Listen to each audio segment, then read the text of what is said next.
इनको बिल्कुल डिस्कस नहीं किया था। दूसरी चीज़ मैंने उसमें जो है ना वो आपके पास देखें 82 नंबर जो है ना एटॉमिक नंबर, हम कहते हैं कि जी आपके पास वो स्टेबल होता है बिलो 82। लेकिन नेचुरली हम ये भी देखते हैं कि आपके पास कई ऐसे एलिमेंट्स हैं जिनका एटॉमिक नंबर 82 से बहुत कम होता है, लेकिन उनके कुछ जो आइसोटॉप्स हैं वो स्टेबल होते हैं और कुछ आइसोटॉप्स जो हैं वो रेडियो एक्टिव होते हैं। तो वहाँ ये सवाल पैदा होता है कि जी आपके पास वो वाला जो रूल है कि जी atomic number should be above than 82, तो वो बेसिकली एक टेक्निक है या एक रूल है, वो जनरल रूल है। जनरल रूल ये है जी कि 82 से अबव जितने भी एलिमेंट्स हैं सारे रेडियो एक्टिव हैं, लेकिन इसमें कहीं ये तखसीस नहीं है कि उससे बिलो वाला रेडियो एक्टिव नहीं हो सकता। देखिए रेडियो एक्टिविटी की शर्त आपके पास जो है वो अनस्टेबिलिटी होती है, और अनस्टेबिलिटी आपके पास लो एटॉमिक नंबर पे भी आप अटेन कर सकते हैं।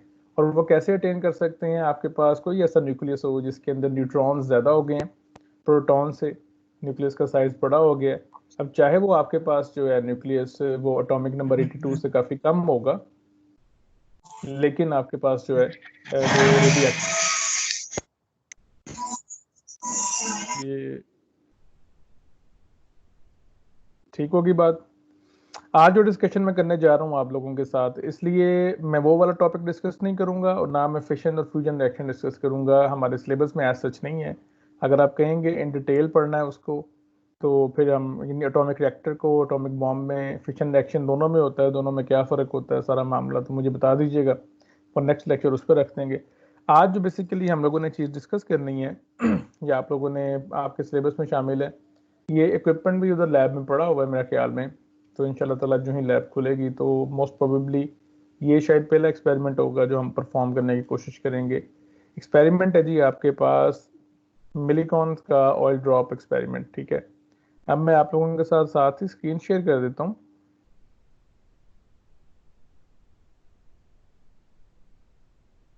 अभी थोड़ी देर में जी आपको स्लाइड शो नज़र आ जाएगा इसका।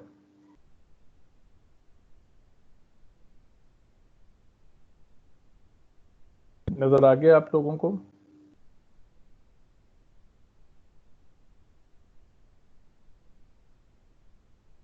जी सर आ रहा है। जी सर आगे नज़र आ गया, ठीक हो गया। अच्छा, इसमें एक चीज़ का जो ध्यान रखने वाली बात है वो ये रखने वाली बात है कि बेसिकली दो चीज़ें ऐसी होती हैं। पहले हम थोड़ा सा डिस्कस करेंगे कि आपके पास इसकी बैकग्राउंड क्या थी। दूसरा जो हम डिस्कस करेंगे कि बेसिकली उसने ये सारा एक्सपेरिमेंट परफॉर्म किस तरह किया, इसकी थ्योरी क्या थी और एक्सपेरिमेंटल सेटअप क्या था। तो तीसरी चीज़ जो इसमें इंपॉर्टेंट है जो कि मैंने स्लाइड्स के अंदर नहीं डाली, कि आपके पास ये जो इसके रिजल्ट्स आए थे, वो रिजल्ट्स आपको पता है इसके रिजल्ट्स के ऊपर बड़े लोगों ने इतराज़ किया था कि जी इतराज़ सबसे बड़ा इस पे ये था कि इसने जो डाटा इकट्ठा किया है उसमें से अपनी मर्जी की रीडिंग्स ले ली हैं, सारी रीडिंग्स नहीं ली इसने। तो बहरहाल ये क्लेम उसने कैसे क्लियर किया था वो इन स्लाइड्स के अंदर तो नहीं है, वो इंशाल्लाह हम एंड पे डिस्कस कर लेंगे। अच्छा, मिलिकन ऑयल ड्रॉप एक्सपेरिमेंट जो आपके पास है, ये एक्सपेरिमेंट बेसिकली मिलिकन ने अमेरिका के अंदर एक और साइंटिस्ट के साथ मिलकर 1909 1909 के अंदर परफॉर्म किया था। और बेसिक मकसद इस एक्सपेरिमेंट का आपके पास जो है वो था कि आपने इलेक्ट्रॉन जो एक चार्ज पार्टिकल है उसके ऊपर आपने बेसिकली उसका चार्ज फाइंड करना है। अच्छा, अब ऐसा नहीं था कि मिलिकॉन ने ये वाला जो एक्सपेरिमेंट है वो रातों रात उसने डिज़ाइन किया कि जी रात को कुछ भी नहीं था, अगले दिन सुबह उठा तो पूरी लैब उसके पास थी। ये बेसिकली जो इसका प्रोसेस है, जो प्रोसीजर एक्सपेरिमेंट हम लोग देखेंगे, ये डेवलप्ड है, ये basically step by step development है और कई साइंटिस्ट इस पे काम कर रहे थे, ये अकेला काम नहीं था कर रहा है इसके ऊपर। लेकिन आपके पास बेसिकली इसकी कामयाबी क्यों दी जाती है, इसको कामयाब क्यों करार दिया गया और इसको इस बात पे नोबेल प्राइज़ भी दिया गया था, उसकी रीज़न जो है वो इंशाल्लाह ताला बाद में डिस्कस करेंगे। आप अब थोड़ा सा बैकग्राउंड देख लेते हैं हम लोग। बैकग्राउंड ये है जी कि अभी आपके पास स्लाइड नज़र आएगी, ये वो बंदा है जी मिलिकॉन, जिसको आप लोग ब्लेम करते हैं कि जिसने आपकी एटॉमिक फिज़िक्स जो है उसके अंदर ऐसी कंट्रीब्यूशन दी है जिसकी वजह से फ़िज़िक्स कुछ लोगों के नज़दीक काफ़ी आसान हो गई है और कुछ लोगों के नज़दीक ही बेसिकली काफ़ी मुश्किल हो गई है।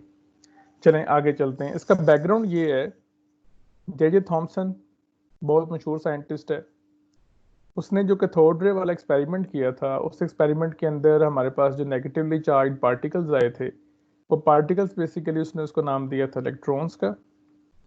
अब उसके पास जितनी एक्सपेरिमेंटेशन उस टाइम पे अवेलेबल थी और जिसमें हम लोग कहते हैं जी कि उसने मैग्नेटिक फील्ड भी यूज़ की थी, वो बेसिकली एक रेशो फाइंड करने में कामयाब हुआ था, जिस रेशो को बेसिकली हम कहते हैं चार्ज टू मास रेशो। अब basically charge to mass ratio आपके पास जो होती है, इससे आप वो फाइंड नहीं कर सकते जिससे हम बेसिकली कहते हैं जी कि आपके पास यहाँ पे एक सेकंड, मैंने ना यहाँ पे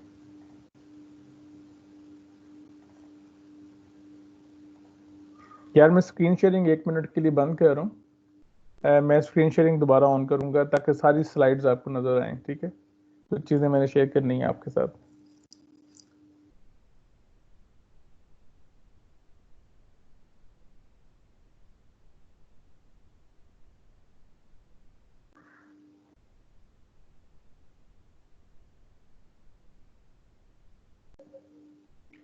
जी दोबारा आपको स्क्रीन शेयर होना शुरू हो गई है आपके पास?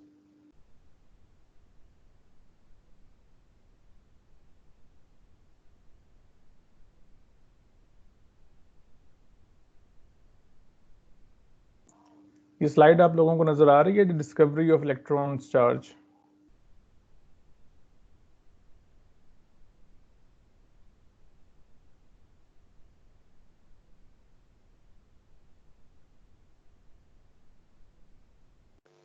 हेलो? जी सर, आ रही है। आ रही नजर, ठीक है। अच्छा, इसमें जो चीज़ देखने वाली है, मैं एक चीज़ को अंडरलाइन कर रहा हूँ। इस चीज़ को अंडरलाइन में क्यों कर रहा हूँ मैं आपको भी बताता हूँ। बेसिकली इस स्लाइड आपको नज़र आ रही है, जब आप इस स्लाइड को पढ़ सकेंगे, इसमें बताया कि जी उसने जो नेगेटिव चार्ज पार्टिकल्स डिस्कवर किए थे उसको नाम दिया था इलेक्ट्रॉन्स का। अब यहाँ पे एंड पे लिखा हुआ है जी कि वो क्या चीज़ करने में कामयाब हुआ था, वो सिर्फ फाइंड करने में कामयाब हुआ था चार्ज टू मास रेशो। यानी हमारे पास एक रेशो थी चार्ज और मास की, लेकिन यहाँ पे बेसिकली आपके पास अगर ई की वैल्यू आपको पता हो तो बेसिकली आपके पास इस रेशो की मदद से E/m रेशो आपको पता है, और अगर ई की वैल्यू आपको पता हो तो बेसिकली आप फाइंड कर सकते हैं किस तरह। आपके पास ई और एम वैल्यू आपके पास गिवन है, अगर आपके पास ई पता चल जाए तो उससे आप ये फाइंड कर सकते हैं। और ये बेसिकली आपके पास जो मैंने सर्कल किया स्क्रीन के ऊपर, ये आपके पास है जी मास ऑफ इलेक्ट्रॉन। तो ये बेसिकली एक इनडायरेक्ट कैलकुलेशन आपके पास आती है जिसकी मदद से हम इलेक्ट्रॉन का मास कैलकुलेट करने में कामयाब हुए थे। चलें अब आगे चलते हैं। ये इसका थ्योरेटिकल बैकग्राउंड था। मिलीकॉन ने जो एक्सपेरिमेंट परफॉर्म किया था फ्लेचर के साथ, वो 1909 के अंदर उसने परफॉर्म किया था।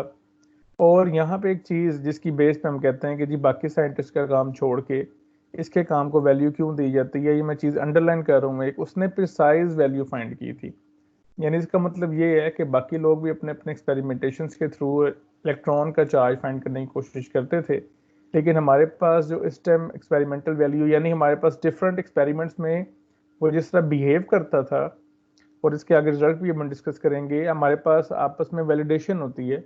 हम कहते हैं कि जी एक्सपेरिमेंटल रिजल्ट्स आपके पास जो कैलकुलेशंस होती हैं वो हमेशा सेम आनी चाहिए।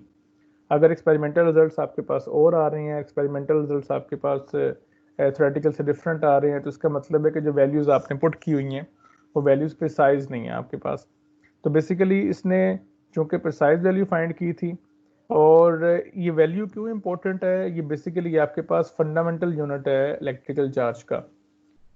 आपके पास दुनिया के अंदर इलेक्ट्रिसिटी एंड मैग्नेटिज्म जितनी भी बेस करती है वो आपके पास बेस करती है चार्जेस के ऊपर, चाहे वो आपके पास इलेक्ट्रोस्टैटिक चार्जेस हों, चाहे वो आपके पास इलेक्ट्रोडायनामिक चार्जेस हों। चार्जेस स्टेशनरी हैं तब भी, चार्जेस मूव कर रहे हैं तब भी। लेकिन आपके पास चार्ज की क्वांटिटी कितनी होती है, उसका फंडामेंटल यूनिट क्या है, वो आपके पास है जी इलेक्ट्रॉन का चार्ज। इसलिए ये सारा एक्सपेरिमेंट इतना इंपॉर्टेंट था। एक्सपेरिमेंट तो शायद हम लोग आधे घंटे में डिस्कस कर लेंगे, ये 15 से 20 मिनट में डिस्कस कर देंगे, लेकिन इसमें जो चीज़ इंपॉर्टेंट है कि इससे जो चीज़ आपने फाइंड की है उसका इम्पैक्ट आपके पास सोसाइटी के ऊपर इतना ज़्यादा था, साइंटिफिक सोसाइटी की मैं बात कर रहा हूँ, वो इतना ज़्यादा था कि it is like a breakthrough. और इससे बेसिकली आपके पास एक और कॉन्सेप्ट क्लियर हुआ था जिसको मैं अंडरलाइन कर रहा हूँ। आपने मैथमेटिक्स के अंदर एक चीज़ पढ़ी होगी, डिस्क्रीट चीज़ें होती हैं। डिस्क्रीट चीज़ें बेसिकली ये होती हैं जिनकी स्पेसिफिक वैल्यूज़ हो सकती हैं चंक्स के अंदर, कंटिन्यूस वैल्यूज़ नहीं होती। तो बेसिकली आपके पास ये डिस्क्रिटाइजेशन इसने की थी चार्ज की, ये बड़े अच्छे तरीके से हमारे पास पता लगा था कि चार्ज की कोई भी वैल्यू नहीं हो सकती, चार्ज की एक फंडामेंटल यूनिट है अब कोई भी चीज़ जब चार्ज उसके ऊपर होगा तो बेसिकली आपके पास जो चार्ज है वो या एक फंडामेंटल यूनिट होगा या उसका मल्टीपल होगा। तो ये इंशाल्लाह ताला हम लोग आगे देखते हैं इसके अंदर, ठीक है। अब थोड़ा सा इसको हम थ्योरी समझ लेंगे इसकी। ये डिटेल्स वगैरह सारी आप पढ़ लेंगे। 1923 के अंदर बेसिकली इसको नोबेल प्राइज दिया गया था। अच्छा जी, अपरेटस उसने किस तरह किया था, अभी आप लोगों के सामने अपरेटस की स्लाइड नजर आएंगी आपको। अब जो अपरेटस की स्लाइड आपको नजर आएंगी, ये बहुत बेसिक स्कीमेटिक डायग्राम है। आपके पास दुनिया में हर लैब के अंदर इसी के बेस पे बेशुमार एक्सपेरिमेंट्स बनाए गए हैं, बेशुमार अपरेटसेस बनाए गए हैं। यानी मिलिकॉन ऑयल ड्रॉप मेथड जो है बेसिकली, अगर आप इसकी स्कीम जेन में रखें तो आप अपना अपरेटस भी खुद डिज़ाइन कर सकते हैं। अब ये बेसिकली आपके पास इसमें आप यूज़ करेंगे ऑयल, और ये हम ऑयल क्यों यूज़ करते हैं, पानी क्यों नहीं यूज़ करते, ये दफ़ा शायद क्लास में डिस्कस किया था, लेकिन मैंने एंड पे डिस्कशन क्वेश्चंस के अंदर ये डाल दिया हुआ है। अच्छा, ऑयल जो है बेसिकली, यहाँ आपके पास ऑयल है, ठीक है, यहाँ से बेसिकली आप स्प्रे करते हैं इसके अंदर। ये आपके पास जो लगा हुआ है जहाँ से आप स्प्रे कर रहे हैं, ये कहलाता है जी आपके पास एटोमाइज़र। एटोमाइज़र बेसिकली आपके पास ऐसी डिवाइस होती है जो ऑयल के छोटे छोटे ड्रॉपलेट्स बनाता है। अच्छा, ये ड्रॉपलेट्स कितने छोटे होते हैं, हम रूटीन में बच्चों को समझाने के लिए स्टूडेंट्स को कहते हैं, जिस तरह आप स्प्रे करते हैं ना, ये परफ्यूम स्प्रे करते हैं, ये बेसिकली आपके पास वो चीज़ है। लेकिन ये स्पेशली डिज़ाइंड होता है, और बेसिकली इसके अंदर से जिस ऑयल के जो पार्टिकल्स हैं उनका साइज इतना छोटा बाज़ दफ़ा निकल रहा होता है कि वो एटॉमिक लेवल पे आपके पास कंपेयर आप कर सकते हैं। ये आपके पास चैम्बर है, इस चैम्बर के अंदर बेसिकली आप क्या करते हैं, यहाँ पे ऑयल ड्रॉपलेट्स आपके पास आ गए हैं। अब बेसिकली फ्रिक्शन जब होती है, जब भी आपके पास किसी भी जगह से ऑयल ड्रॉपलेट को आप पुश करके निकालेंगे तो वो उस चीज़ की दीवारों के साथ फ्रिक्शन फील करेगा। जब फ्रिक्शन फील करेगा तो बेसिकली उसके ऊपर चार्ज आएगा। अब एफएससी लेवल तक हम लोग स्टूडेंट्स को ये बताते हैं कि जी आपके पास ये जो ड्रॉपलेट्स हैं ये नेगेटिवली चार्ज हैं या पॉजिटिवली चार्ज हैं। एक चार्ज बताते हैं, बेसिकली ये दोनों तरह के चार्जेस इस पे होते हैं, नेगेटिवली भी होते हैं और पॉजिटिवली भी होते हैं। अगर हमने स्टैंडर्ड रखना है नेगेटिव को तो हम पॉजिटिव से जान छुड़वाएंगे, अगर हमने स्टैंडर्ड रखना है पॉजिटिव को यानी कैलकुलेशंस के लिए तो हम नेगेटिव से पहले जान छुड़वाएंगे। यानी यहाँ पे आपको ये सारे के सारे जो ड्रॉपलेट्स नज़र आ रहे हैं ये नेगेटिवली चार्ज भी हैं और पॉजिटिवली चार्ज भी हैं। बेसिकली आपके पास कोई भी चीज़ है, आपने ये एक्सपेरिमेंट परफॉर्म किया है। अब मिलिकॉन ने एक्सपेरिमेंट दो तरीकों से परफॉर्म किया था। एक तरीका ये था कि ये जो चैम्बर आपने लिया हुआ है, ये चैम्बर आपके पास जो नज़र आ रहा है सारे का सारा आपको, ये इवैक्यूएटेड नहीं है, इसके अंदर हवा मौजूद है, लो प्रेशर पे गैस मौजूद है आपके पास, यानी बिल्कुल 100% वैक्यूम इसके अंदर नहीं है। अच्छा, ऑयल ड्रॉपलेट जब आपके पास आएंगे, दूसरा मेथड उसने किया था जिसमें इसमें वैक्यूम क्रिएट किया उसने। अच्छा जी, यहाँ पे आपके पास जब ये ऑयल ड्रॉपलेट नीचे गिरना शुरू होते हैं, अब ये नीचे क्यों गिर रहे हैं, बिकॉज ऑफ ग्रेविटी। अब जरा सोच के मुझे जवाब देना है, अगर आपके पास कोई भी चीज़ under the effect of gravity गिर रही होती है, अब यहाँ पे इसके अंदर अगर एयर होगी तो उसका वेट हमेशा डाउनवर्ड्स होगा, और जो एयर है वो हमेशा उसके ऊपर फ्रिक्शनल फोर्स एक्ट करेगी उसकी अपवर्ड्स, जिसको बड़ा मशहूर हम नाम देते हैं आपके पास ड्रैग फोर्स। एक टाइम ऐसा आता है कि जैसे जैसे आपके पास डाउनवर्ड स्पीड बढ़ती जाती है, ड्रैग फोर्स बढ़ती जाती है, एक टाइम आएगा आपके पास कि डाउनवर्ड वेट और अपवर्ड जो आपके पास ड्रैग फोर्स है वो आपस में इक्वल हो जाती हैं, एक दूसरे के इफेक्ट को कैंसिल आउट करती हैं। जब वो एक दूसरे के इफेक्ट को कैंसिल आउट करती हैं तो आपके पास ये जो ड्रॉपलेट है ये कांस्टेंट स्पीड से नीचे गिरना शुरू हो जाता है आपके पास। और ये जो कांस्टेंट स्पीड आपके पास बॉडी की होती है किसी भी फ्लूइड के अंदर, उसको हम बड़ा मशहूर नाम देते हैं, वो कहलाती है जी आपके पास टर्मिनल वेलोसिटी, जिसको हम वी से रिप्रेजेंट करते हैं। और जो फोर्स इसके ऊपर लग रही थी उस फोर्स को हम बेसिकली कहते हैं ड्रैग फोर्स। ठीक होगी बात। अच्छा, फिर क्या होगा जी, फिर सर यहाँ पे आपके पास क्या होगा जी, ये आप लोगों को एक सुराख नजर आ रहा है। अब ये जरा सोचने वाली बात है, आपके पास मैं इमेजिन कर लेता हूँ कि आपके पास ये जो ऑयल ड्रॉपलेट्स उसने शो किए हुए हैं, ये ड्रॉपलेट्स जो आपके पास हैं बेसिकली ये नेगेटिवली चार्ज हैं। जब ये नेगेटिवली चार्ज हैं तो इन ड्रॉपलेट्स में से कुछ ड्रॉपलेट्स ऐसे हैं जो कि नीचे गिर जाएंगे, और इस सुराख में से इन दोनों प्लेट्स के, ये ऊपर वाली प्लेट है आपके पास और ये नीचे वाली प्लेट है, इन दोनों प्लेट्स के दरमियान आ जाएंगे। अब ये दोनों प्लेट्स आपके पास जो हैं बेसिकली ये मेटेलिक प्लेट्स होती हैं, समटाइम्स हम कहते हैं जी कैपेसिटर होता है आपके पास, और यहाँ पे हमने क्या किया हुआ है, इसको बैटरी से ज्वाइन किया हुआ है। अगर आप यहाँ गौर करें तो आपके पास उसने जो वोल्टेज अप्लाई किया हुआ है वो वोल्टेज आपके पास कोई मिली वोल्ट्स के अंदर मौजूद नहीं है, ना ही माइक्रो वोल्ट्स के अंदर मौजूद है, ना ही वोल्ट्स के अंदर मौजूद है, but this voltage is several thousand volts. ये जो आपके पास वोल्टेज यहाँ प्रोवाइड किया गया ये काफी ज्यादा होता है। अब हम इसकी डिस्कशन में नहीं जाएंगे कि यहाँ पे आपके पास सेवरल थाउजेंड वोल्ट्स डीसी कैसे अप्लाई किया जा रहा होता है, लेकिन ये हम सप्लाई करते हैं कैपेसिटर्स के थ्रू। ये मेरा ख्याल है आपने शायद इलेक्ट्रॉनिक्स में पढ़ा भी होगा। बहरहाल फिर क्या होता है, फिर होता ये है जी कि आपके पास जब जो ही ये इसके अंदर आता है आपके पास, अब इसका वेट एक्ट कर रहा है डाउनवर्ड्स, और आप यहाँ पे जब पॉजिटिव चार्ज और नेगेटिव चार्ज अप्लाई करेंगे तो इस पे इलेक्ट्रोस्टैटिक फोर्स एक्ट करेगी अपवर्ड्स। अगर डाउनवर्ड फोर्स ज्यादा हो, अपवर्ड फोर्स कम हो, तो इसकी मूवमेंट होगी डाउनवर्ड्स। अगर डाउनवर्ड फोर्स कम हो और अपवर्ड फोर्स ज्यादा हो तो इसकी मूवमेंट होगी अपवर्ड्स। जब ये दोनों फोर्सेस आपस में बैलेंस हो जाती हैं तो आपके पास हम कहते हैं जी कि वेट आपके पास डाउनवर्ड्स है और ड्रैग फोर्स जो आपके पास है वो अपवर्ड्स है। तो इस केस में हम कहते हैं कि जी इलेक्ट्रोस्टैटिक फोर्स और वेट आपके पास क्या हो गया, इक्वल हो गया। अब इलेक्ट्रोस्टैटिक फोर्स का फार्मूला आपने पढ़ा हुआ है क्यू ई, और ये हम बराबर कर रहे हैं इसके वेट के। यानी अगर मुझे मैथ की वैल्यू पता हो, जी हमारे पास कांस्टेंट है, इसकी वैल्यू मुझे पता है, ई बेसिकली आपके पास इलेक्ट्रिक फील्ड की स्ट्रेंथ है जिन दोनों प्लेट्स के दरमियान में है, तो मैं क्यू की वैल्यू फाइंड कर सकता हूँ, और क्यू बेसिकली यहाँ पे मेरे पास चार्ज की वैल्यू है। अब ये सारी कैलकुलेशंस आपने कैसे करनी है वो हम आगे देखते हैं। यहाँ तक बेसिक समझ आ गई? आप में से किसी को इश्यू है तो मुझे बताएं।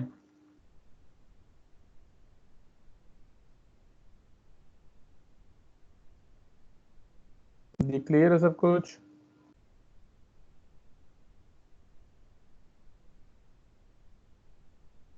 जी सर। चलें आगे चलते हैं अब, ठीक है।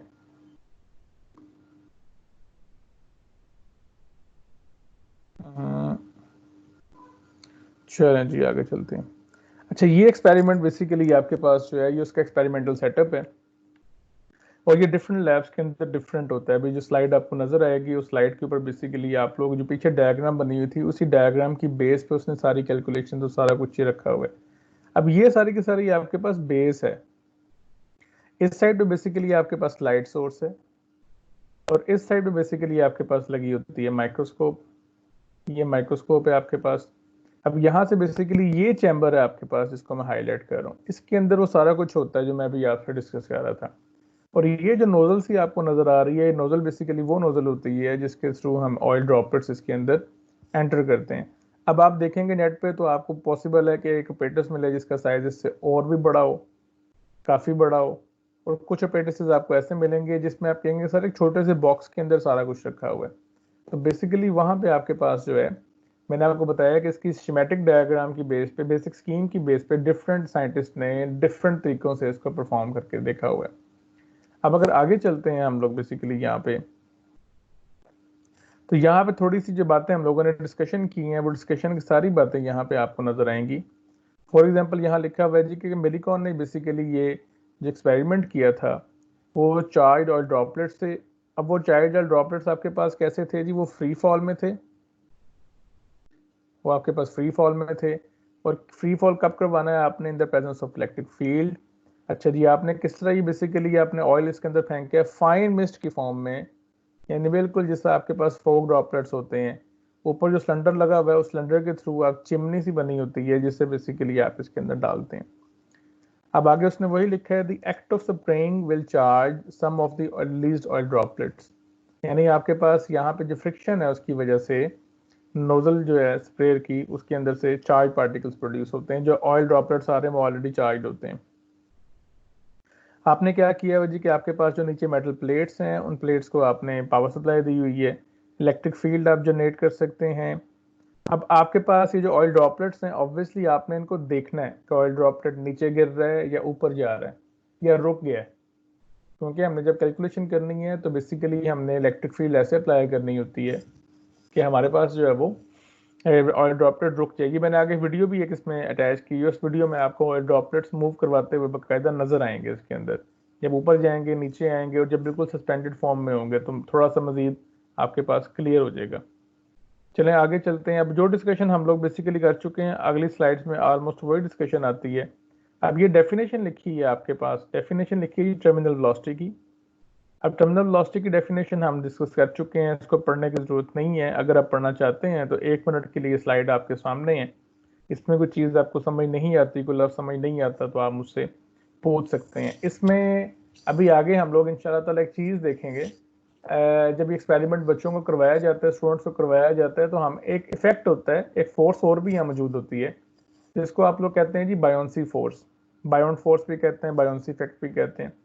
और बायोन्सी इफेक्ट बेसिकली ये होता है कि आपके पास जब भी कोई चीज़ आप लिक्विड में फेंकते हैं तो लिक्विड बेसिकली उस चीज़ के ऊपर अपवर्ड उतना ही फोर्स लगाता है। कितनी फोर्स लगाता है? जितना उसका वेट होता है बेसिकली। यानी जितना आपने पानी के तालाब में अगर आप छलांग लगाते हैं तो जितना पानी का वॉल्यूम आपने डिस्प्लेस कर दिया है, आपने देखा होगा अक्सर के पानी के गिलास में अगर आप कोई चीज़ डाल दें, पानी के गिलास में फॉर एग्जांपल आप हाथ ही डाल देते हैं, तो बेसिकली जैसे अपनी उंगलियां अंदर डालेंगे तो पानी का लेवल ऊपर आएगा। इसका मतलब ये है कि आपकी उंगलियों ने पानी को वहां से डिस्प्लेस किया है और बेसिकली आपके पास उनका वॉल्यूम। अब पानी जो है जितना आपने डिस्प्लेस किया है एग्जैक्टली उतना ही आपके ऊपर फोर्स लगाता है, जिसको बायोन्सी कहते हैं हम या बायोन्ट फोर्स कहते हैं। ये पानी के अंदर बड़ी क्लियर नजर आती है, इसलिए हम कहते हैं जी कि वजन पानी में महसूस नहीं होता। आपने अक्सर ये चीज फील की होगी कि आप पानी के अंदर एक तो चलने में आप वैसे नहीं चल सकते जिस तरह आप जमीन के ऊपर चलते हैं। दूसरा आपने देखा होगा कि कोई भी वजनी चीज अगर आप पानी के अंदर उठाएंगे तो वो कंपैरेटिवली आराम से उठाई जाती है। चलें, बायोन्सी फोर्स पे डिस्कस हो गई है, वो इंशाल्लाह ताला आगे डिस्कस करते हैं हम। जी यहाँ पे आपके पास जो है ये टर्मिनल वेलोसिटी की डेफिनेशन थी। अच्छा, एक्सपेरिमेंट बेसिकली क्या है आपके पास? एक्सपेरिमेंट की डिस्कशन वही है सारी जो मैंने आपके पास अभी डिस्कस की है। अब जो नेक्स्ट स्लाइड आपको नजर आएगी इसमें आपको एक डायग्राम नजर आएगी। ये डायग्राम आपको नजर आ रही है बेसिकली, इस डायग्राम के दो पार्ट्स हैं, एक को पार्ट नंबर 1 कह देता हूँ और एक को मैं पार्ट नंबर 2 कह दूंगा। जब ये डायग्राम आपको नजर आएगी तो बेसिकली आपके पास जो पार्ट नंबर 1 है इसमें लिखा हुआ है जी कि विदाउट इलेक्ट्रिक फील्ड।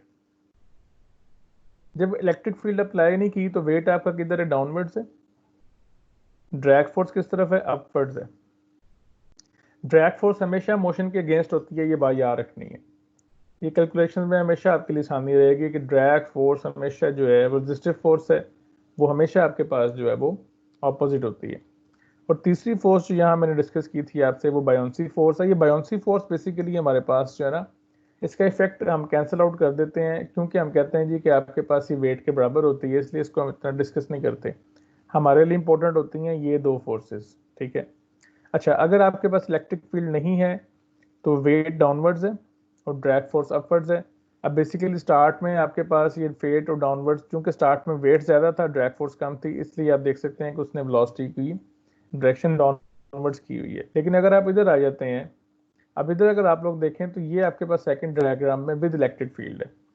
जब आप इलेक्ट्रिक फील्ड अप्लाई करते हैं तो इलेक्ट्रिक फील्ड की बेसिकली डायरेक्शन आप ऐसे रखते हैं कि वो वेट की क्या हो जाएगी? ऑपोजिट हो जाएगी।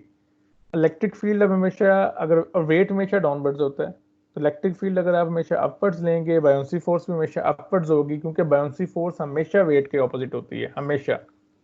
लेकिन आप देख सकते हैं जो ड्रैग फोर्स आपके पास है वो ड्रैग फोर्स बेसिकली आपके पास मोशन के अगेंस्ट है। यानी इलेक्ट्रिकल फोर्स अगर ज़्यादा है वेट से तो बॉडी की वेलोसिटी ऊपर की तरफ जाएगी और आपके पास ड्रैग फोर्स नीचे की तरफ आएगी।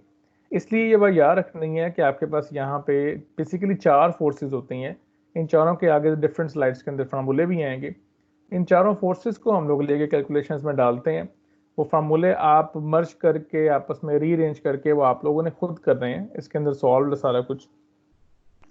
जो चीज़ समझ नहीं आएगी वो आप मुझसे पूछ सकते हैं। लेकिन यहाँ पे एक बात हमेशा हमेशा याद रखनी है, बायोन्सी का इफेक्ट आपके पास हमेशा वेट के ऑपोजिट होता है, इसलिए दोनों डायग्राम्स में बायोन्सी फोर्स जो है वो वेट के ऑपोजिट शो हुई है। लेकिन ड्रैग फोर्स हमेशा मोशन के अगेंस्ट होती है।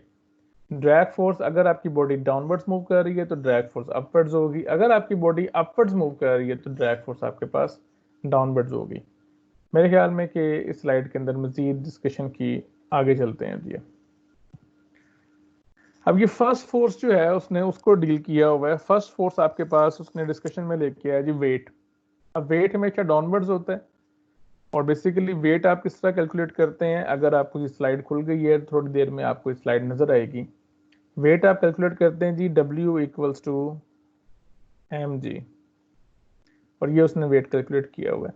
अब इसमें सबसे बड़ा मसला एक है, मसला ये है कि जी की वैल्यू तो मुझे पता है लेकिन उस ड्रॉपलेट का मुझे मास नहीं पता। तो बेसिकली मैं यहाँ पे क्या करूंगा, यहाँ पे मैं एक फार्मूला यूज करूंगा। फार्मूला मैं यूज करूंगा जी डेंसिटी वाला, कि डेंसिटी आपके पास होती है मास ओवर वॉल्यूम। और इस फार्मूले को अगर मैं रीअरेंज करता हूँ तो मास मेरे पास बन जाएगा जी वॉल्यूम इनटू डेंसिटी। और वॉल्यूम की वैल्यू अगर मुझे पता हो और डेंसिटी की वैल्यू मुझे पता हो तो मैं मास की जगह पे उसको रिप्लेस कर सकता हूँ। अब डेंसिटी बेसिकली ऑयल में यूज कर रहा हूँ, मुझे उसका पता है, इसलिए मैं उठा के डेंसिटी मैंने पुट कर दी और ये देख सकते हैं कि ऑयल की डेंसिटी लिखी हुई है। ठीक है।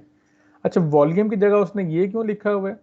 बेसिकली हम ये इमेजिन करते हैं कि आपके पास ये जो ऑयल ड्रॉपलेट है ये स्फेरिकल होता है। जब स्फेरिकल कोई भी चीज होती है तो आपके पास उसके वॉल्यूम का फॉर्मूला होता है 4/3 पाई आर क्यूब। इसलिए मैंने यहाँ पे वॉल्यूम की ये वाली वैल्यू पुट की हुई है। यानी आपके पास जो वेट है बेसिकली वेट का फॉर्मूला मेरे पास बन जाएगा 4/3 पाई आर क्यूब और आगे ऑयल की डेंसिटी इनटू जी, ये वाला जी आपने लिख दिया यहाँ पे। नेक्स्ट अब चलते हैं, अब हम बारी बारी हर स्लाइड के ऊपर डिफरेंट फोर्सेस और उनके फार्मूलों को डिस्कस करेंगे। एंड पे जाके आप उसे क्या करेंगे, कंबाइन करेंगे। अच्छा, दूसरी चीज जो फार्मूला आपके पास आया है, ये फार्मूला आपके पास अगर आप गौर करें तो आपके पास पीछे वाला फार्मूला ही है, लेकिन इसमें और उसमें एक फर्क है। उसमें यहाँ पे आपके पास जो है वो ऑयल लिखा हुआ था और इसमें यहाँ पे आपके पास एयर लिखा हुआ है। ये बेसिकली आपके पास जो फार्मूला आया है ये डेफिनेशन आपको बताती है, अगर मैं हाईलाइट करने लगा अंडरलाइन, ये आपके पास फार्मूला है बायोंसी फोर्स का। ये आर्किमिडीज ने सबसे पहले, आर्किमिडियन जिसे कुछ लोग कहते हैं, आर्किमिडीज ने, या आर्किमिडीज हम लोग उर्दू ज़बान में इसको कहते हैं, इसने ये सबसे पहले आपके पास स्टेट किया था और इसकी डेफिनेशन सारी लिखी हुई है कि जब भी आप किसी भी बॉडी को किसी फ्लूइड के अंदर सबमर्ज करते हैं तो आपके पास वो फ्लूइड उसके वेट के बराबर उसके ऊपर फोर्स लगाता है। इसलिए चूंकि वेट के बराबर फोर्स लगनी है और वेट का फार्मूला हमारे पास निकला था 4/3 पाई आर क्यूब रो, इसलिए आप देख सकते हैं यहाँ पे ऑयल क्यूब जो है उसने क्या लिखा हुआ है, एयर लिखा हुआ है। बाकी फार्मूला आपके पास ऑलमोस्ट सेम हम लेके चल रहे होते हैं। चलें जी, यहाँ से अब चलेंगे हम आगे। अच्छा, यहाँ पे बड़ी मशहूर ज़माना आपको एक इक्वेशन नज़र आ रही होगी, ये क्वेश्चन आपने मेरे ख्याल डिटेल में पढ़ी भी होगी। ये क्वेश्चन बेसिकली आपके पास किस चीज़ का फार्मूला है, ये आपके पास स्टोक्स लॉ का फार्मूला है और स्टोक्स लॉ बेसिकली आप फाइंड करते हैं ड्रैग फोर्स। अब इसमें आपके पास क्या चीज़ इंपॉर्टेंट है, आपके पास 6 पाई, ये तो कांस्टेंट है, आर आपके पास उस ऑब्जेक्ट का साइज है। अब चूंकि आर हर सिर्फ स्फेरिकल का साइज होता है, इसलिए ये बात याद रखनी है कि इस फार्मूले के डेरिवेशन के अंदर हम लोगों ने ये इमेजिन किया होता है कि स्टोक्स लॉ के ऊपर हम जितनी कैलकुलेशंस करते हैं, आइडियल केस में आपके पास जो ऑब्जेक्ट होता है वो स्फेरिकल होता है। वी आपके पास उसकी वेलोसिटी होगी, जिस वेलोसिटी से वो उस फ्लूइड के अंदर मूव कर रहा है। और यहाँ एक लिखा हुआ है ईटा, ये आपको पता है, ये इसकी कहलाती है विस्कोसिटी। विस्कोसिटी किस चीज़ की, फ्लूइड की विस्कोसिटी। और चूंकि इस एक्सपेरिमेंट में हमारे पास जो फ्लूइड है वो ड्रॉपलेट किसके अंदर गिर रहा है, वो ड्रॉपलेट आपके पास एयर के अंदर गिर रहा है। अब चूंकि हमारे पास विस्कोसिटी की वैल्यू पता है, यहाँ पे लिखा हुआ है viscosity of air is known. अब ड्रॉपलेट की वेलोसिटी हमें नहीं पता, लेकिन वो हम मेजर कर सकते हैं। अब इस सारी इक्वेशन में जो सोचने वाली बात है, मजदर आपको वो बताया तो देखिए, मेरे पास v की वैल्यू मुझे नहीं पता, मुझे ईटा की वैल्यू पता है, मुझे 6 पाई की वैल्यू पता है। मुझे अगर रेडियस पता लग जाए और मुझे वेलोसिटी पता लग जाए तो मेरे पास ड्रैग फोर्स आ जाएगी। और जब ड्रैग फोर्स मेरे पास आ जाएगी तो बेसिकली मेरे पास ये आ जाएगी वेट के बराबर। तो मेरे पास वेट आ जाएगा। अगर मेरे पास वेट आ जाता है तो हमने स्टार्ट में पढ़ा है कि आपके पास वेट किसके बराबर होगा, इलेक्ट्रोस्टैटिक फोर्स के। वहां से मैं इलेक्ट्रोस्टैटिक फोर्स के इक्विवेलेंट उसको पुट करूंगा और वहां से मैं क्यू की वैल्यू फाइंड कर सकता हूँ। लेकिन हनूज दिल्ली दूर अस्त, अभी थोड़ा सा आगे चलेंगे, ये बेसिक्स चल रहे हैं आपके पास। ठीक है, ये आ जाते हैं जी आपके पास टर्मिनल वेलोसिटी का फार्मूला। अब ये फार्मूला कैसे बना है आपके पास, ये फार्मूला आपके पास बना है जब आपके पास कोई भी बॉडी टर्मिनल वेलोसिटी से गिर रही होती है तो आपके पास स्टोक्स लॉ और बेसिकली आपके पास जो उसका फोर्स होती है, बायोंसी फोर्स और वेट, वो दोनों आपके पास जो है आप उन्हें इक्वेट करते हैं। अब ये क्वेश्चन कैसे बनी है, अगर ये देखें तो ये डाउनवर्ड्स आपके पास जो ये चीज नजर आएगी ना आपको, ये बेसिकली आपके पास बनी है किस तरीके से, ये आपके पास बनी है जब आप लोगों ने वेट को और बायोंसी फोर्स को रिलेट किया है। बाकी ये फार्मूला आप इसको यूज करते हैं, इसको रिलीज करेंगे तो आपके पास बेसिकली आर की वैल्यू आ जाएगी। अब यहाँ पे सबसे बड़ा मसला है, हमें डेंसिटी ऑयल की पता है, हमें एयर का पता है, हमें जी की वैल्यू पता है, हमें विस्कोसिटी का पता है, मुझे वेलोसिटी का नहीं पता। अगर मुझे वेलोसिटी का पता लग जाए, उसकी वैल्यू मैं यहाँ पुट करूंगा, ये सारा कुछ मुझे पता लग जाएगा, मेरे पास आर की वैल्यू आ जाएगी। आर की वैल्यू में उठा के पिछले फार्मूले में पुट करूंगा, मेरे पास ड्रैग फोर्स की वैल्यू आ जाएगी। ड्रैग फोर्स की वैल्यू उठा के मैं वेट के साथ कंपेयर करूंगा, तो मेरे पास बेसिकली वहाँ से वैल्यूज निकलना शुरू हो जाएंगी। जब वेट की वैल्यू आ जाएगी मेरे पास, तो बेसिकली वहाँ से वैल्यू उठा के मैं इलेक्ट्रोस्टैटिक फोर्स के इक्वल पुट करूंगा और वहाँ से मैं इसको सॉल्व करूंगा। अच्छा जी, आगे चलते हैं। अब ये आपके पास वो बेसिकली सारी चीज़ें जो हम डिस्कस कर चुके हुए हैं उसको समराइज करना उसने शुरू किया है। अब समरी इसकी ऐसे बना शुरू हुई है जी कि आपके पास अगर चार्ज किया आपने, तो बेसिकली आपके पास कोई भी चार्ज पार्टिकल है, ग्रेविटी में मूव कर रहा होता है, उस पर दो फोर्सेज होती हैं। एक फोर्स ऐसी होती है डाउनवर्ड्स वेट है, दूसरी फोर्स उस पर लग रही होती है इलेक्ट्रिकल फोर्स जो कि अपवर्ड होता है, प्लस उसके ऊपर जो पिछली डिस्कस हमने सारी फोर्सेज की हैं वो सारी लग रही होती हैं। लेकिन उनके इफेक्ट को फिलहाल हम छोड़ रहे हैं। जब आपके पास अपवर्ड फोर्स जो कि इलेक्ट्रोस्टैटिक फोर्स है और डाउनवर्ड फोर्स आपके पास बराबर हो जाती है, तो बेसिकली वैसे ये तो फार्मूला आपने पढ़ा ही होगा इलेक्ट्रोस्टैटिक्स के अंदर कि F equals to q E. चलें जी, आगे चलते हैं। अच्छा, अब यहाँ पर सबसे बड़ा मसला था, अगर आपको याद हो उस फार्मूले में, मैं दोबारा वो इक्वेशन लिख देता हूँ ताकि आपको समझ आ जाए कि हम बेसिकली कर क्या रहे हैं। ये स्लाइड के बाद में आप देखेंगे ना दोबारा, तो सीक्वेंस आपको ऑटोमेटिकली बनना शुरू हो जाएगा। फार्मूला मैंने आपसे कहा था कि अगर आप इलेक्ट्रोस्टैटिक फोर्स को इस तरह बेसिकली अरेंज करते हैं, एक वेट जो कि डाउनवर्ड्स है और इलेक्ट्रोस्टैटिक फोर्स जो कि आपके पास अपवर्ड्स है, जिसको हम रिप्रेजेंट कर देते हैं एफ डी से या एफ ई से, जब बराबर होंगी तो बॉडी आपके पास जो ड्रॉपलेट है वो स्टेशनरी होगा। अब वेट आपके पास होता है एम जी और उसका फार्मूला होता है आपके पास क्यू ई। अब इसमें एम के लिए, वेट के लिए हम लोगों ने पीछे सारी डिस्कशन जो पिछली स्लाइड्स में की है वो सारी इसके लिए की है। वो सारी फोर्सेज यहाँ पे आ जाएंगी मेरे पास, इक्वल करेंगे क्यू ई के। अब ई आपके पास इलेक्ट्रिक फील्ड स्ट्रेंथ है, लेकिन आपके पास इलेक्ट्रिक फील्ड स्ट्रेंथ का और पोटेंशियल डिफरेंस का ये फार्मूला होता है आपस में रिलेशन। अब ई की वैल्यू कैलकुलेट करना मुश्किल है, लेकिन अगर ये रिलेशन आप यूज करते हैं तो इसको कैलकुलेट करना आसान है। जो वोल्टेज आपने अप्लाई किया मुझे पता है, प्लेट्स के दरमियान का डिस्टेंस भी मुझे पता है, तो मैं इस ई की जगह पे ये वैल्यू पुट कर देता हूँ। ले मेरे पास वो सारे पैरामीटर्स आ गए हैं जिनकी वैल्यूज अगर मैं कैलकुलेट कर लूँ, तो आपके पास इस इक्वेशन में पुट करूंगा और इस इक्वेशन से मैं एम जी वाली साइड मैंने पीछे निकाली है, इसको मैं इक्वेट करूंगा क्यू ई से और ई की जगह मैं पुट करूंगा वी ओवर डी। तो फाइनली हमारे पास जो है क्यू की वैल्यू आ जाएगी। अब उसने इक्वेट किया और इक्वेट करने के बाद ये फाइनल इक्वेशन बनती है। इस फाइनल इक्वेशन में आप अगर पिछली इक्वेशन से रिलेट करें तो आप देखेंगे सिर्फ और सिर्फ यहाँ पे वही ई की पैरामीटर्स ऐड हुए हैं, वी और डी। अब आपके पास यहाँ पे अगर मैं टिक करवाना शुरू करूँगा आपको, तो बेसिकली आप इसको मूव कर सकते हैं, देख सकते हैं। मैं आपको थोड़ा सा यहाँ पे मजीद एक्सप्लेन कर देता हूँ। जो पैरामीटर्स मुझे पता है, जो पैरामीटर्स मुझे पता है जी, मुझे ये कांस्टेंट है, प्लेट्स के दरमियान का डिस्टेंस मुझे पता है, जो वोल्टेज अप्लाई किया मुझे वो पता है, downward velocity and upward velocities मैं फाइंड कर सकता हूँ। ये मेरे पास वैल्यूज आ गई हैं। ये आपके पास विस्कोसिटी है फ्लूइड की, एयर की। जी आपके पास ग्रेविटेशनल कांस्टेंट है, ऑयल की डेंसिटी और एयर की डेंसिटी। अब आप देखें तो इस पूरे फार्मूले में कोई ऐसी चीज नहीं है जो अननोन हो। अगर कोई चीज आपके पास ऐसी नहीं है जो अननोन हो, तो उसने सारी वैल्यूज यहाँ पुट की, पुट करने के बाद हमारे पास क्यू की वैल्यू आ जाती है। So this is the way कि आप मिलीकॉन के इस मेथड पे, मैंने आपसे खुद ही कहा था कि 15 से 20 मिनट में आपको सारा समझ आ जाएगा। और ये सारा कुछ आगे उसने एक्सपेरिमेंटल सेटअप के नाम से स्लाइड्स के अंदर मैंने ऐड भी कर दिया हुआ है। तो अगर आप इसको गौर करेंगे तो बेसिकली आपको समझ आ जाएगा। चलें जी, आगे चलते हैं। अब ये बेसिकली वो एक वीडियो है जो थोड़ी देर में आपकी स्क्रीन पे प्ले होगी, और ये जब मैं प्ले करूंगा तो बेसिकली आप देख सकते हैं अभी आपको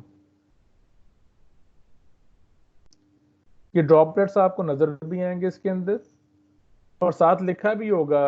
अब ये देखें, उसने लिखा है letting the oil settle a bit, कि जी ऑयल आप सेटल डाउन कर रहे हैं। अभी इस पर देखेंगे जी, आपके पास ड्रैग फोर्स की वजह से मूवमेंट होती है। चार्जिंग प्लेट, अब देखें चार्जिंग प्लेट की वजह से उनकी मूवमेंट तेज हो गई है।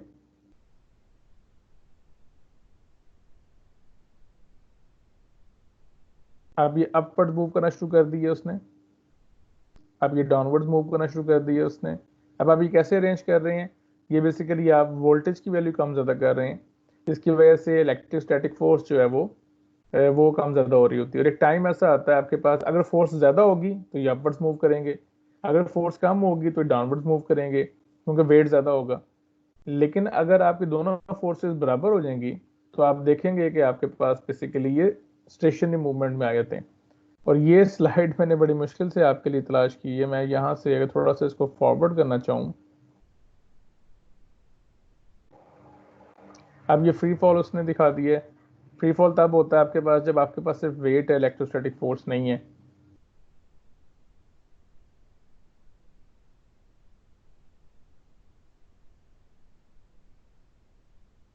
मैं इसमें सस्पेंशन दिखाना चाह रहा हूँ आपको। चलें जी, चलता है आगे, वो एंड पे जाके आती है तकरीबन।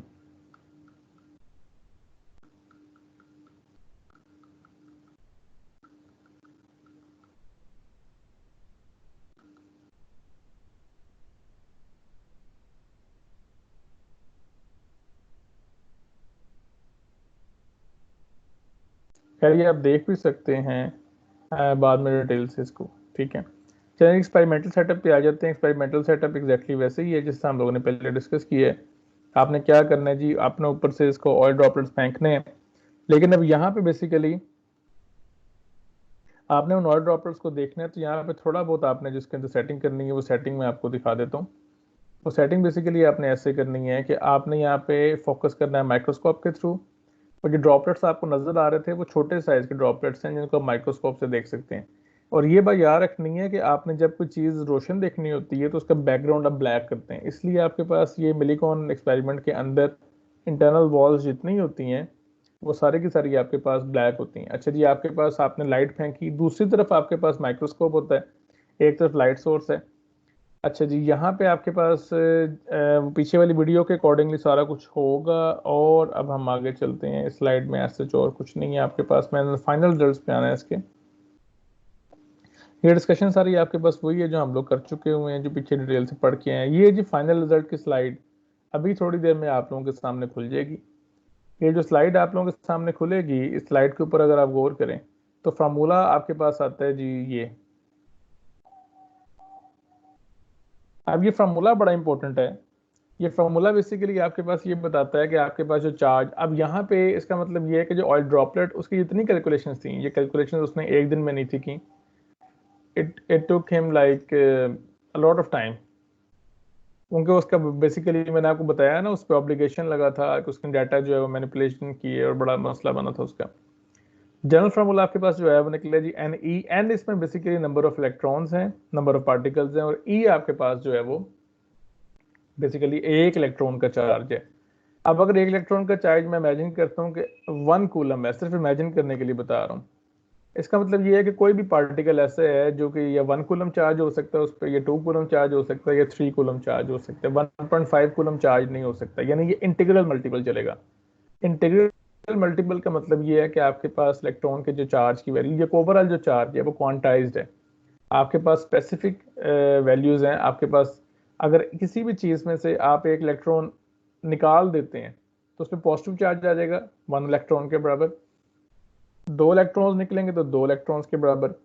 इसके बरक्स अगर आप किसी चीज को इलेक्ट्रॉन देंगे हमेशा तो आपके पास उसके ऊपर चार्ज आ जाएगा 1 इलेक्ट्रॉन के बराबर। अब यहाँ चीज इंपॉर्टेंट है, मैं अगर आपको दिखाऊं जिसकी वजह से हम कहते हैं जिसका रिजल्ट जो है वो बड़ा एक्सेप्टेबल था, उसने ये वैल्यूज कैलकुलेट की हैं जो कि लिखी हैं जी 1.-1.5924 रेस्ट पावर -19 कूलम्स, जो कि हमारे पास करंटली एक्सेप्टेड वैल्यू के तकरीबन पास पास है। इस वजह से हम कहते हैं जी कि इसने ये सारी कैलकुलेशंस की हैं। ये सारी कैलकुलेशंस के नतीजे में हमारे पास जो रिजल्ट आया है वो बड़ा प्रिसाइज है। इसका मतलब ये है कि आपके पास और लोग भी ये परफॉर्मेंस कर रहे थे, और जब वो लोग परफॉर्म कर रहे थे तो उनके जो रिजल्ट्स आते थे वो रिजल्ट्स बेसिकली आपके पास इतने प्रिसाइज नहीं आते थे। और वो इसी बेसिकली राइवलरी की वजह से आपके पास जो बाकी लोग परफॉर्म कर रहे थे उन्होंने इस पर इल्ज़ाम लगाया था कि ये आपके पास जो है ये बेसिकली इसने रिजल्ट मैनिपुलेट किया है, इसके रिजल्ट इतने क्लियर नहीं आ सकते। अच्छा, ये कुछ क्वेश्चंस हैं आपकी स्क्रीन पे अभी नजर आ जाएंगे, ये आप लोगों ने खुद जो है वो डिस्कस करने हैं। डिस्कशन से मुराद ये है कि जी आपकी मर्जी है बेशक आप इनके आंसर्स मुझे व्हाट्सएप कर दें, बेशक आप एक छोटी सी वर्ड फाइल बना के मुझे भेज दें, या अगर मोबाइल पे यूज़ कर रहे हैं तो आप बेशक मुझे टेक्स्ट कर दें। ये 4 क्वेश्चंस हैं, इन चारों क्वेश्चंस को आपने अपने तौर पर एड्रेस करना है। आप लोग आपस में डिस्कस कर सकते हैं, ये कोई टेस्ट क्वेश्चन नहीं है, आप नेट की मदद ले सकते हैं। लेकिन ये क्वेश्चंस जो है आप लोगों ने काइंडली ज़रूर डिस्कस करने हैं कि हम फर्स्ट क्वेश्चन ये है जी कि हम ऑयल क्यों यूज़ करते हैं और पानी क्यों नहीं यूज़ करते इस एक्सपेरिमेंट के अंदर। दूसरी चीज़ जो इसमें पूछी हुई है मैंने, वो ये पूछी है कि जी हमारे पास जो एंड पे फार्मूला आया Q इक्वल्स टू NE, तो उस फार्मूले में N हम कैसे कैलकुलेट करते हैं। तीसरी चीज़ जो आपने मुझे बताना है कि जी आपके पास एक्सेलरेशन क्या होगा अगर इलेक्ट्रिक फोर्स जो है वो इक्वल और ऑपोजिट हो ग्रेविटी के। तो जो चौथा आपके पास है वो ये पूछा हुआ है, एंड ये आखिरी दो क्वेश्चन आसान है, पहले दोनों क्वेश्चन थोड़े से मजेदार हैं। आखिरी क्वेश्चन जो पूछा गया वो पूछा गया है जी how do the oil droplets acquire either the negative और द पॉजिटिव चार्ज, यानी आपके पास पॉजिटिव चार्ज कैसे आता है और नेगेटिव चार्ज कैसे आता है। तो ये बेसिकली आपकी आज की क्लास थी। कोई क्वेश्चन इसमें है तो मुझसे पूछ लें, ये स्लाइड आपको शेयर हो जाएगी और आप लोग सिर्फ मेरा शुक्रिया ना अदा कर दिया करेंगे, sir thank you sir, thank you sir, कि सर आप बड़े काम कर रहे हैं। थोड़ा बहुत किधर टाइम लगे तो पढ़ भी लिया करो, ताकि चलो कोई बेहतरी आ जाएगी। बाकी आप लोगों ने मुझे बता देना है कि नेक्स्ट आपका आपने फिशन फ्यूजन पढ़ना है या आप लोगों ने मजीद कोई और टॉपिक पढ़ना है, क्योंकि मिलिकॉन का टॉपिक ऑलमोस्ट आज खत्म हो गया, इसमें ऐसा कोई ऐसी चीज़ नहीं है।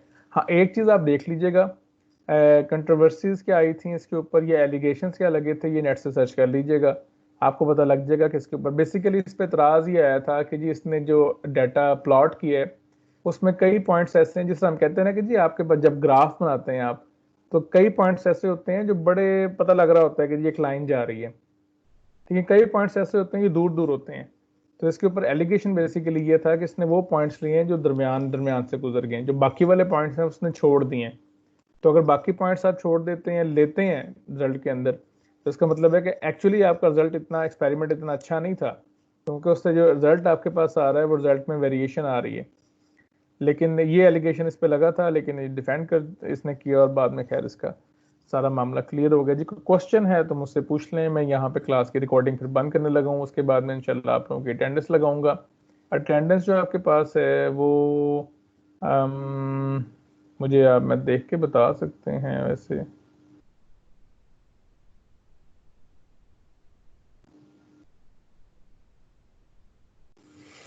जी मेरे पास यहाँ पे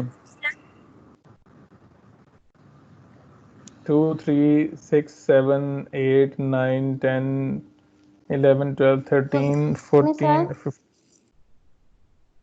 जी जी सर अपना का ना नेट प्रॉब्लम हुआ है, उसने ले ली